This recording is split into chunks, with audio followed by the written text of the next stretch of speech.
Rachel and Mark had been married for 5 years, but their once passionate love had turned into a battlefield of resentment. The arguments became more frequent, often escalating to shouts that echoed through their empty home. Every day felt like living with a stranger. One night, after yet another heated argument, Rachel stormed out, needing air. She stumbled upon an old bookstore she had never noticed before. Drawn inside by desperation, she found herself flipping through a dusty tome on marriage and dark magic. She felt an unsettling pull toward rekindling her love, even if it meant taking desperate measures. In a moment of reckless abandon, she gathered ingredients for a binding spell, convinced it could bring back the love she once felt. That night, in the dim light of their living room, she whispered the incantation, pouring her heart into the words.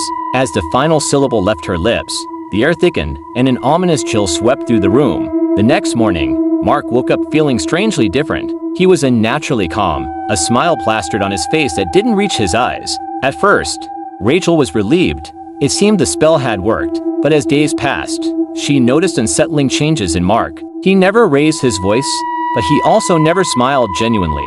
It was as if he was a shell of the man she had married. One night, unable to shake the feeling of dread, Rachel confronted him. "Mark, is everything okay? You seem different." He looked at her with that same eerie smile. "I'm perfect now, just as you wanted." A wave of fear washed over her. In her desperate attempt to bind their love, she had unknowingly trapped his essence. The man she loved was gone, replaced by a haunting echo of who he used to be. As days turned into weeks, Rachel grew more desperate. She searched the book for a way to reverse the spell, but the words were blurred and twisted, leaving her with a sense of hopelessness. One evening, as she lay awake, she felt the oppressive weight of darkness closing in. Mark stood by the window, staring out into the night. "Why are you so sad?" "Rachel, we're finally happy." Her heart raced as she realized the truth. The spell hadn't just bound their love, it had taken him from her. In a final, desperate act, she grabbed the book and began to chant the reversal spell. But as she spoke, the shadows in the room thickened, suffocating her cries.